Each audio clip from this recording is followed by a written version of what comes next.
I will now introduce the chair and co-chairs of the session. Chair of this session is Dr. Shantanu Sarkar. He is a chief scientist and group leader, Geotechnical Engineering Group, and professor ACSIR of CSIR Central Building Research Institute, Roorkee.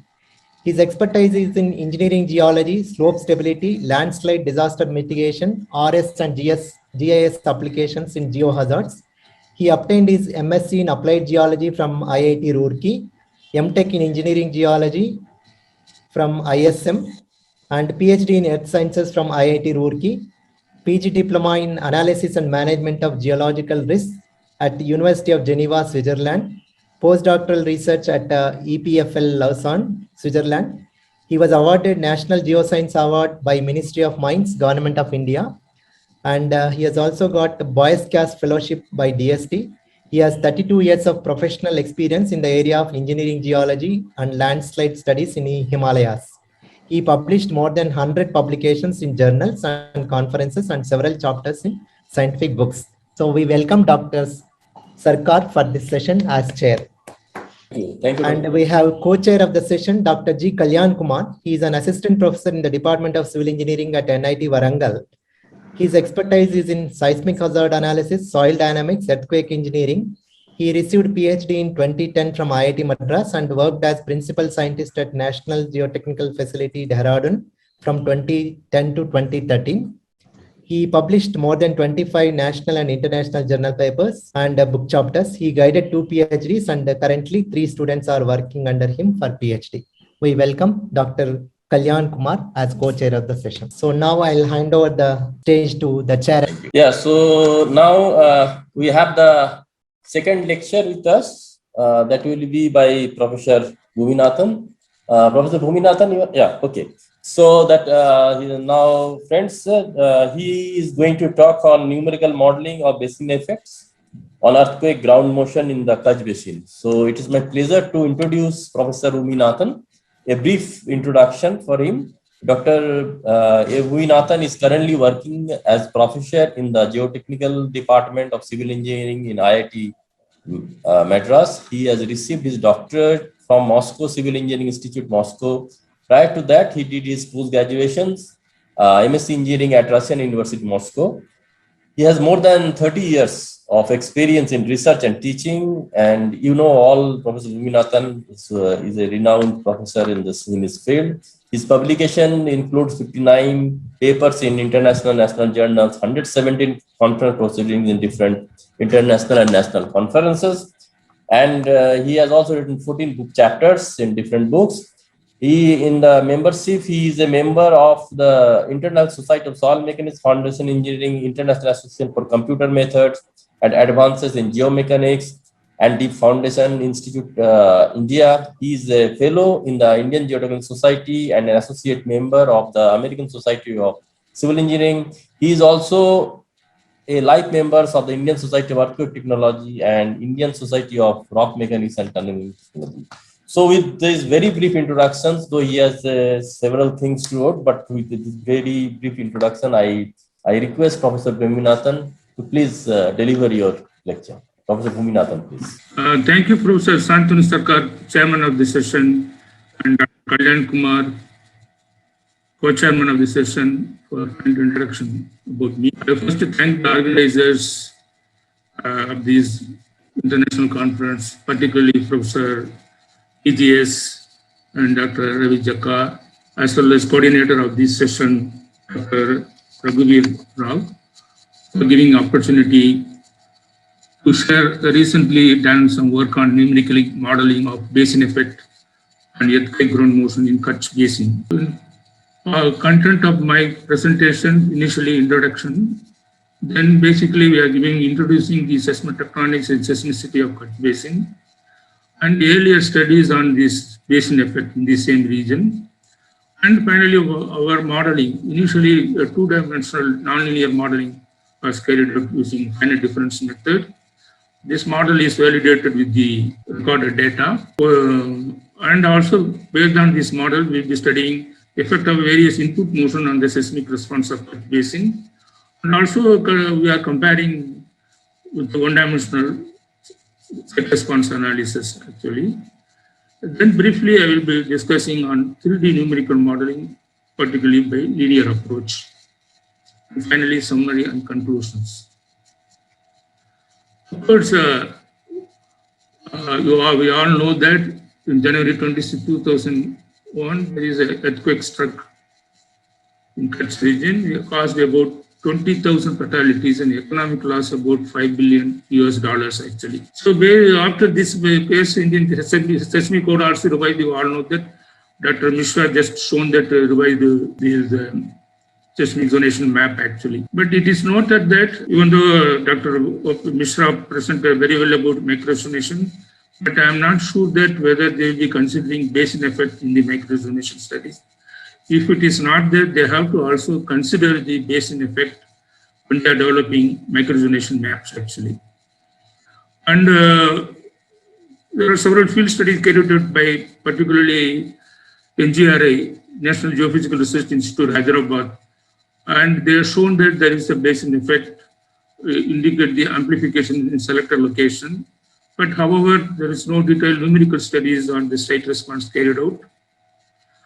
Actually, I had earlier project of seismic microzonation for Chennai city actually. During that time, I used to participate in MOA's project monitoring committees. During that time, Dr. Mandal of NGRI presented, he done extensive studies in the Kutch region, both geophysical study as well as strong motion instrumentation studies. And he has shown that there is a basin effect. There is also basin effect occurred in addition to the local site effect in this Kutch basin. So that is basically motivated for us to study this numerically about this model and compare some of the recorded data by NGRI. The recorded data is not by us, it's only by NGRI. So this study mainly attempts to develop a numerical model for the Kutch basin actually. So initially, just I will introduce, I am not a seismologist or I am not a geophysicist, I am a geotechnical engineering. But anyway, for engineers and others, those who are not familiar, I would like to introduce about this region actually. First, assessment technologies of the region actually. You all know that this is after the Himalayan ridge is the most active seismic zone. It is located stable peninsular India as well as active plate margin on the Indian plate and Eurasian plate and Australian plate, also Arabian plate actually. So the epicenter is located at a distance about 300 kilometers from these three plates actually. And regarding the seismicity, the Kutch region in India as well as New Madrid in USA are the only two regions in the world has experienced this great interplate earthquake that is magnitude more than 7.7 actually. These are the major earthquake occurred. But if you between 1821 and 1996, there is a 16 moderate earthquake recorded or observed. Among that, the most damaging one was 1956 Anjar earthquake. So after that, we have these 26 January 2000 latest earthquake 7.7 actually. Even after that, even after 5 years of this major event, there are aftershock events. Magnitude 5.46 also occurred on 6th April 2006. So therefore, it is interesting to basically we are validating our model. Mostly they recorded after aftershock recordings only we have utilized for validation of the model. Then Kutch basin is basically has many sub-basin bounded by parallel fault, namely several fault is there, North Parkal fault, Western Belt fault, Kodangar fault, South Wagad fault, Kutch Main fault. So several faults are there. These basins are located from north to south in the Kutch basin actually. And the thickness of the, if you see that it is shown here, this map actually, which shows the different location of this what we call fault map actually, and various faults are marked actually. It is all taken from the literature, it's not done by us. And of course, aftershock data was extensively studied by National Geophysical Research Institute, particularly under the leadership of Dr. Mandal. And they have used HMCAP sensor, accelerometers, as well as broadband sensors actually. In addition to that, they have also done shear wave city measurement at 249 sites by MSW tests as well as BS logging.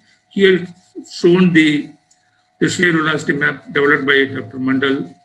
And from that, they arrived also indirectly the thickness of the medium varies from 0.9 kilometer to 1.5.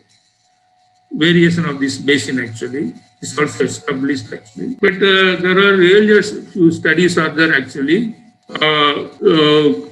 Qualitatively in right in 1960 also qualitatively discovered basin effect during 1819 in Kutch earthquake actually. But the site amplification using the inversion of strong motion data revealed significant site response at Kutch regions. If you see the SWADA, they have used the Nakamura technique. Coordinator, they used the HVSR technique. And Malagini used both the SSR as well as the technique. All the cases, they have shown that there is a large site amplification occurred that could be due to the basin effect. Various basin at various locations, you can see that you have various ground motion amplification that indicate the amplification that is mainly due to the not only propagation of shear wave, that's what we are considering in the one-dimensional propagation analysis. Here, because of addition to that, these waves are generated surfaces at the close to the surface, that is basically causing variation in the ground motion. That's what we call as the basin effect. So now I'll be discussing the 2D nonlinear modeling of the Kutch Basin of big fine difference method. The study area we have taken mainly shown longitude range from 1710 east to 1740 east longitude. The thickness varies from 0.5 kilometer and the width is 25 kilometer. Otherwise, the depth width ratio is about 0.05. And the area is taken such a way that where we have these strong motion locations are available actually. There are 3 locations you can see that band, near and NGS. Okay, one is the center, other one is center of the basin. This is the center. Other one is between edge and center. This is the edge actually. These are the 3 forest data available, recorded data available actually. So therefore, we have selected this region for our study actually. And only that we are not very sure about the bedrock slope. So therefore, we have varied the bedrock slope 3, that is 10 degree, 20 degree and 30 degree at the west side of the basin is assumed actually. And I already mentioned that the strong motion stations are located at the 3 different regions of the basin. Center region between, that is what is the 3 locations for us interest actually. So for that numerical basin model, we have considered double layer system with 30 meter thick medium dense sand as the top as well as 20 thick dense sand as the bottom layer and followed by hard rock layer actually. And the discretion done by a quad element, the discrete elements based on this criteria. Of course, I forgot to tell that we have utilized FLAC 2D for our analysis.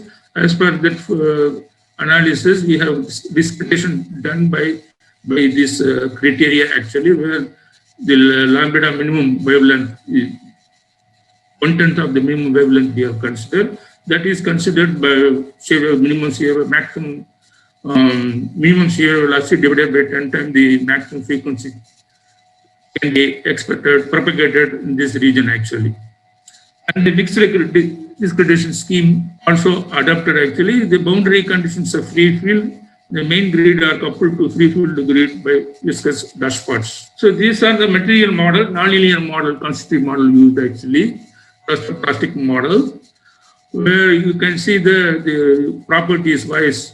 Of course, we are talking about 3 layers actually, and the density, shear velocity is relatively higher shear velocity. So this shear velocity also obtained from the published literature data, data available for this region. So from that we calculate the shear modulus, and also for typical value for the cohesion and friction value assumed for this type of soils actually. Of course, rock medium considered as a elastic only.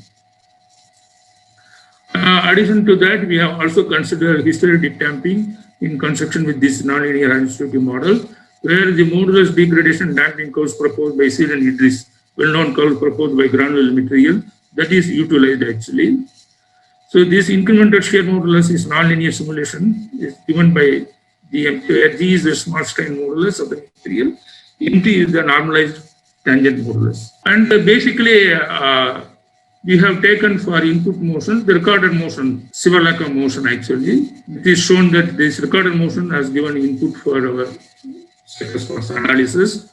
You see that this is the 2006 motion. Its magnitude is 4.8 only. The PGA is peak ground acceleration, horizontal acceleration is 0.1 G. The predominant frequency 7 Hz. Otherwise, of course, from the Fourier spectra, you see that it is spreading up to 10 Hz. The predominant frequency is 7 Hz. Otherwise, it's a basically high frequency content earthquake actually. And part of the analysis, initially we have developed gravity allowed to develop to model to reach the equilibrium condition, and the maximum unbalanced force and displacement monitored to show that current elevation. Then these response analysis carried out for this input motion, Solaka motion. And finally, we have adapted these ground response at 20 location at regular interval as well as at rock outcrop. Here you can see that how these the triangular basin, how this is described. This basically, even though we can get at any point the response, but for our analysis, if you see that we are interested to have nearly these three regions we have considered: basin center, center to edge, and basin edge actually. So based on the criteria of accurate wave propagation sensitivity analysis, the element size is selected 1.5 meter actually. So this is a typical time history recorded, both horizontal and vertical component. If you see that at rock outcrop is a 0.48 G, but the basin edge we are getting 0.6 G actually. And between center, this is particular for 10-degree slope actually. We have done 3 slope actually, what we are talking about. For 10-degree slope, we are getting the time history of acceleration. The rock outcrop 0.48, basin edge is a 0.6. Basin edge and center is 0.95. This is basically edge is 0.8. Vertical component, if you see that there is not much, mainly slight increase in the between edge and center only actually. The significant amplification of this peak ground acceleration observed in the horizontal component. So maximum amplitude observed at the region between the center and edge actually. And contrary to the convention belief that amplitude is higher at basin center than the basin edge actually.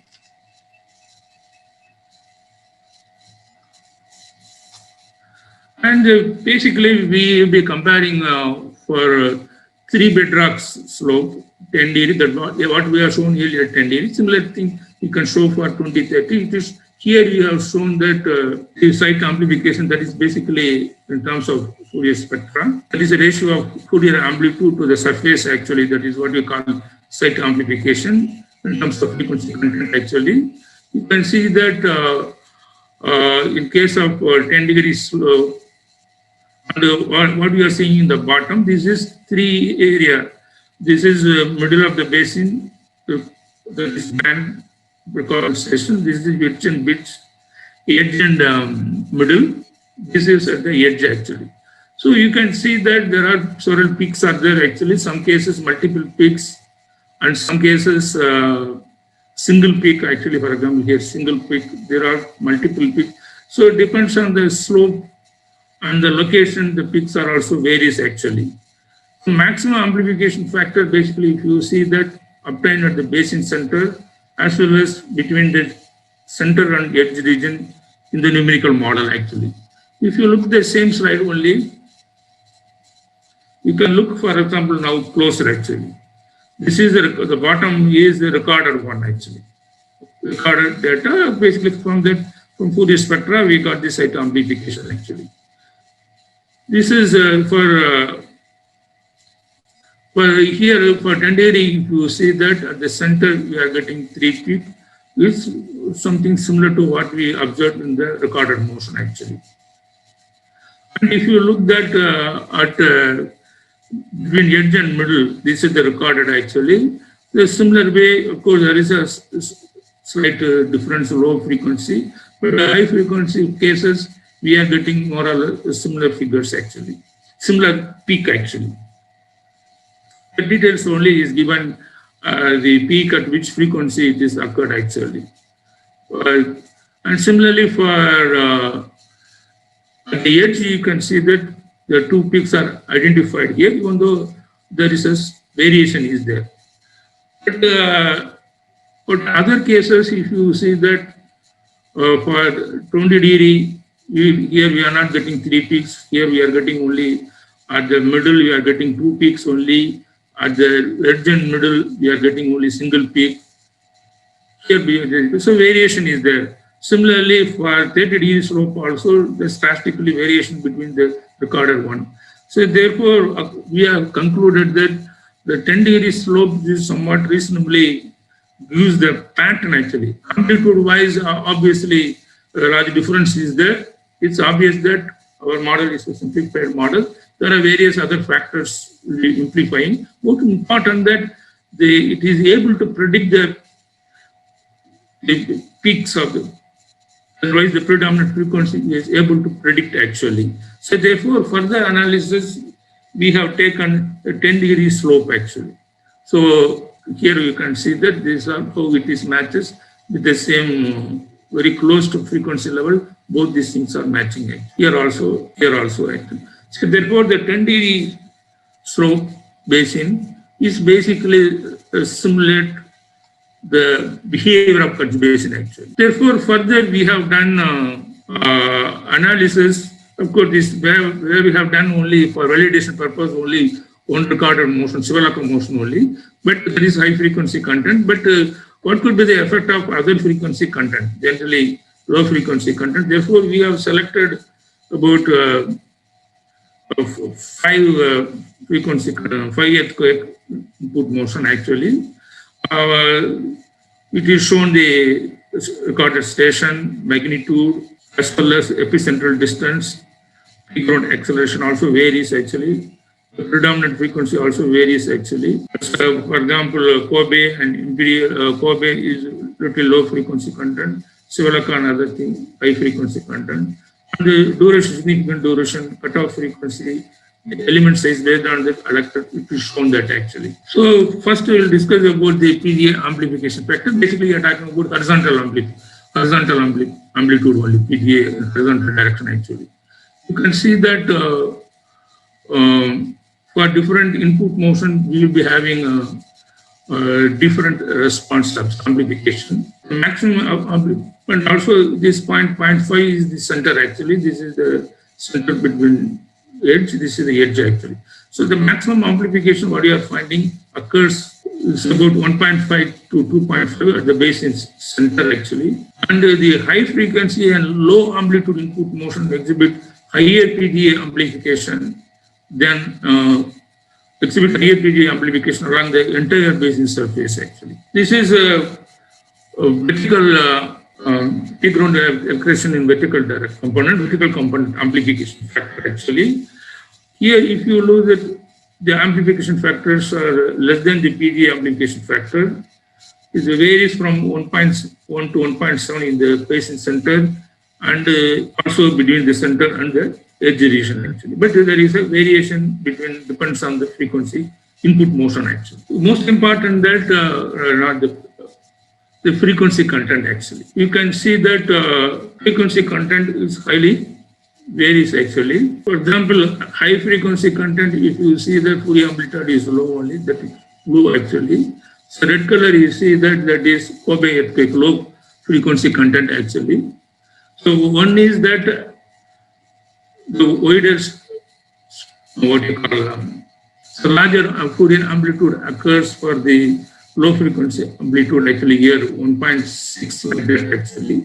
So the Fourier spectra shift from a narrow band from the, okay, this basin edge you are getting a slightly narrow band actually, but between the center and edge and basic center you can see that the Fourier spectra shifted actually with the wider band actually.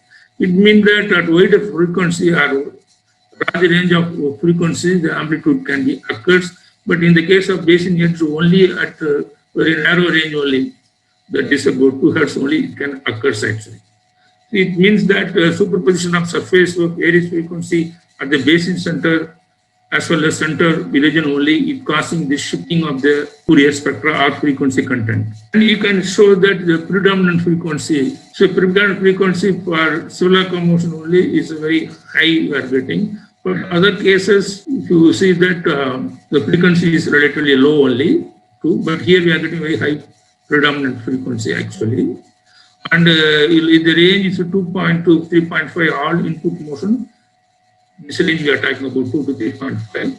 Except this 2 to 3.5 is basically matching with the fundamental frequency of the site obtained from the only linear wave propagation analysis.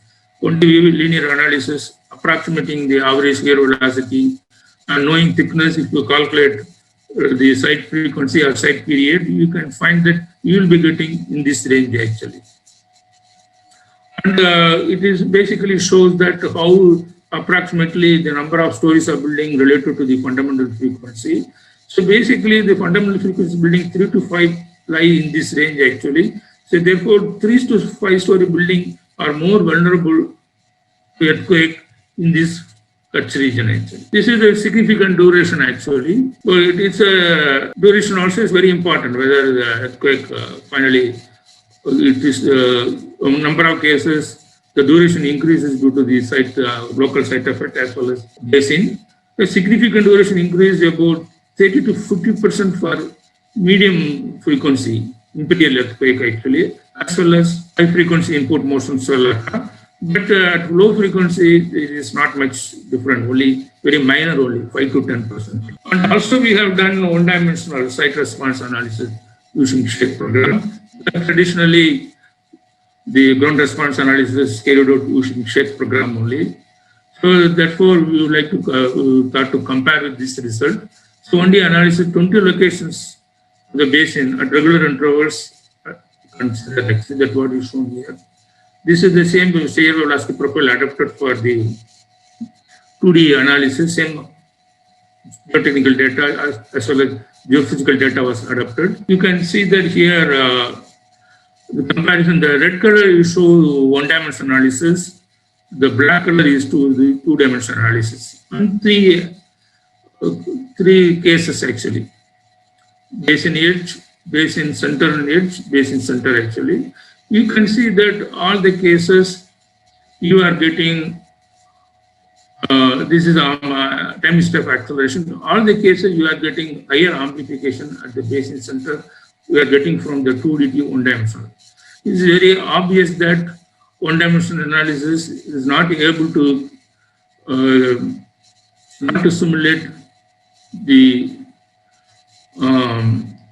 otherwise what you are getting that the one-dimensional analysis already we all know that it's only considering one-dimensional shape wave propagation only, but because of the addition to that surface is generated, so therefore we are getting a very larger amplification at the basin edge that we will be obtaining from the 2D analysis. Is very clearly demonstrates here that the importance of the two-dimensional analysis in comparison to the one-dimensional analysis actually. And also you can see that the Fourier amplitude frequency content, you can see that. And the red color, you can see very low level Fourier amplitude. It means the energy content is very less, but in the case of 2D analysis, we are getting spreaded as well as larger Fourier amplitude. It obviously it gives a larger what you call energy content that is not reflected from the one-dimensional analysis. So one-dimensional analysis failed to capture the surfaces generated by 2D basin effect. This very clearly shows this importance of the 2D analysis in the basin area actually. Otherwise, our microresonance maps also have to consider, otherwise we can see that a large variation can happen. This is basically the spectral ordinate from 2D to 1 dimensional. That is what we call the aggregation factor. So it shows the spectral acceleration. This is for the spectral acceleration. You can see that this is at the center, the spectral velocity, how it varies along the basin actually. 10 degree slope, this is, and 20 degree slope, this is 30 degree slope actually. So short period structures, so basically we are getting higher aggregation factor for basin center actually. For medium period structures, the higher aggregation factor we are getting. For long period structures at the edges actually. So this very clearly indicate that the short period structures and is more vulnerable to earthquake at basin center actually. The long period structures at the basin edge as per this analysis actually. So of course, 2-dimensional analysis done not only by us in several basins in the world. Of course, India, we are one of the few studies carried out on 2D analysis for the basin effect. But internationally, of course, there are various basins are studied by 2D modeling. But currently, there is an attempt also to study the 3D numerical model that may consider more realistic wave propagation pattern actually. So here, the problem is that even 2D analysis is taking a long time for computationally. So it's very difficult to do 3D analysis. Therefore, for 3D numerical modeling, we will be doing by spectral element method actually. There are few studies already carried out by internationally, the basin effect by spectral element method. Here we have considered the larger domain actually 200 to 140 kilometers. You can see that among that the region outside the basin is considered. But what we consider this 45 to 75 is due to the symmetry. This region only considered for the analysis. The entire region was divided to large number of perceptible element actually, propagating frequency up to 1 Hertz actually. This is a polynomial degree obtained from the wavelength. Soil model earlier we are assumed as elastoplastic. This is a viscoplastic model only, linear model only. And measured shear velocity, these are the parameters we assumed as up to 1,500 meter soil we have taken 500, then we have taken 3 kilometer rock 1,000 actually. And input motion here we have given vector wavelet actually. Of course, the simulation done by the cluster using 124 parallel processor actually. Single simulation will itself takes 90 hours. Of course, it was done high computing facility available at IIT Madras. Analysis. Sorry to disturb, sir, because time is running out, sir. Please try to conclude. I will complete a few slides, 1 or 2 slides only available. Okay. Thank you, sir. So there are some of the results show that how the PGA at the different location varies. The 3D linear analysis also shows the effect of basin effect at different locations actually. Amplification according to the linear theory, 3-dimensional theory, the amplification of 2.4 to 3.6 times occurs at the lateral and longitudinal axis actually. Highest amplification of 3.6 occurred at the 3D basin actually. So currently we are in progress to do a nonlinear analysis 3D. So for that, currently we are involved actually. So with that, I would like to conclude that. So based on the numerical model, we are similar to 2D model with the shallow basin. With the depth width ratio 0.05 and slope 10 degrees is relatively comparable with the frequency content of the record motion actually. The numerical model captures the amplification variation. However, the model over-predicts the amplification. And the developed Gaussian model subject to different earthquake motion recorded across the world showed significant amplification as high as 2 times the rock outcrop of the center and region between the occurs actually. And 2D analysis also, 3D analysis, 3D analysis shows also a multiplication effect in the significant amplification observed. The structures with the period 1.5 to 2.6 along the entire edge is found to be critical. So finally, I acknowledge the Dr. Patrick Mandal, principal scientist of NGRA. He has shared with the valuable data, strong motion data, as well as geophysical data with us actually. Without his help, we would not have validated our model. And also thank Dr. Hilario Masseria. He is associating with us for spectral element model because he is basically mathematician only, because there are a lot of mathematical aspects involved in the spectral element. So there, of course, the spectral element code is actually developed by the group only. So they are also helping us to use the spectral element code actually. And finally, acknowledge the use of the computer sources at the high power computing facility available at Madras. Thank you very much. Sorry, I took more time. No, it's okay. Thank you. The timer is for such a nice lecture on numerical modeling of earthquake ground motion in different machines, because these are really, it's very, very important, particularly when we are going to construct some large infrastructure, and particularly where there's a soft soil with thick sediments. And you rightly mentioned that how important is 1D analysis is probably not sufficient, and how important is 2D and 3D. Thank you very much for very excellent lectures. Maybe time is short for such interesting lecture. Maybe we can discuss later on. So now I request my co-chair, Dr. Kalyan, to please see that if some questions are there. Thank you, sir. Thank you very much, sir. Sir, it's a very nice lecture, sir. Bhuminathan, sir. Some questions are there. They are asking about some publications about your basin point of view. I will share your email ID to the participants, sir. They will communicate with you personally, sir. And as a co-chair, I am having one question only, sir, because for the finite difference method point of view, by using the flat 2D, it is better to go for the two-dimensional analysis or three-dimensional analysis, sir, for the basin point of view. Actually, originally we are supposed to do 3D only, but later on find that it is very time-consuming process to study this large-scale problem using FLAC 3D actually. Therefore, we are going for spectral element method actually. We have like a FLAC, we have SEM code also available actually commercially. Okay, so the large size problem, this problem is difficult to study by three-dimensional analysis. Yeah. It's very difficult. We have attempted.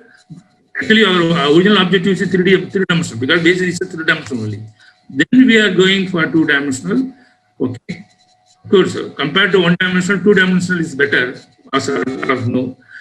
Of course, there are some cases we have to consider also three-dimensional. Obviously, flat 3D may not be effective to study this large-scale problem by three-dimensional approach. For the site response analysis point of view, ground motion point of view, can I go with the Shake 2000 or deep soil, sir?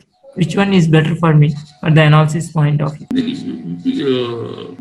I think deep soil, it is considered the pressure-dependent modulus reduction and damping course, particularly if you go there. If you that is one aspect actually. Then also there you can do also nonlinear analysis also. Here equal and linear, they are more rigorously nonlinear analysis. But for routine analysis, of course, Shake 2000 is preferred. Thank you, sir. Thank you very much. It is more valid. Both are widely used actually, but Shake 2000, are widely accepted in the practice, particularly where you have one-dimensional. If you are able, you don't have basin or rocky topography plain area, therefore there obviously the Shake both can work Shake 2000. And also we know that advantage through Shake program we can do also liquefaction analysis also we can do directly using SPT data, CPT data. I am doubtful whether from deep soil whether we can have to do that. Thank you, sir. Thank you very much, sir. Because we are running short of some time also. Now I am going to hand over to Sarkar sir only, sir. Sir, please, sir. Yes, thank you very much, Professor Bhuminathan. So it's a wonderful lecture, and yeah, it's good. So I hand over to Dr. Raghubir Rao, coordination. Thank you, sir. So on behalf of the organizing committee, we thank the speakers and the chair and co-chair for effectively conducting the session. Thank you all. And we will join for the next plenary session. Thank you. Thank you all.